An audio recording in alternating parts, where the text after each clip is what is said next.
ટોક્યોમાં 13 સપ્ટેમ્બરથી શરૂ થયેલી વર્લ્ડ એથ્લેટિક્સ ચેમ્પિયનશિપમાં ભારતનો સ્ટાર ખેલાડી નીરજ ચોપરા જેવલિન થ્રો ઇવેન્ટમાં ડિફેન્ડિંગ ચેમ્પિયન તરીકે ઉતરશે।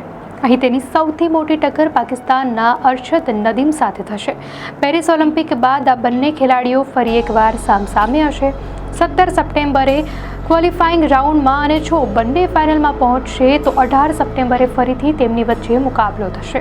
નીરજ ચોપરા માટે આ ચેમ્પિયનશિપમાં ઇતિહાસ રચવાની તક છે। જો તે ફરીથી ગોલ્ડ મેડલ જીતશે તો તે વર્લ્ડ ચેમ્પિયનશિપમાં સતત 2 ગોલ્ડ મેડલ જીતનાર ત્રીજો ખેલાડી બની જશે। આ ઇવેન્ટમાં નીરજ ઉપરાંત સચિન યાદવ, યશવીર સિંહ અને રોહિત યાદવ પણ જેવલિન થ્રોમાં ભારતનું પ્રતિનિધિત્વ કરી રહ્યા છે। આ ઇવેન્ટમાં ભારત કુલ 4 ખેલાડીઓ સાથે ભાગ લઈ રહ્યું છે, જે અન્ય દેશોની સરખામણીમાં સૌથી વધુ છે। આ ઉપરાંત અન્ય ઇવેન્ટ્સમાં પણ ભારતીય ખેલાડીઓ મેડલ માટે પ્રયત્ન કરશે। હવે જોવાનું એ રહેશે કે ક્રિકેટના મેદાન ઉપરાંત એથ્લેટિક્સમાં ભારત અને પાકિસ્તાન વચ્ચેની ટક્કર કેવી રહેશે। દર્શક મિત્રો, વધુ અપડેટ્સ માટે ધ લોકસત્તા ચેનલને સબસ્ક્રાઇબ કરો।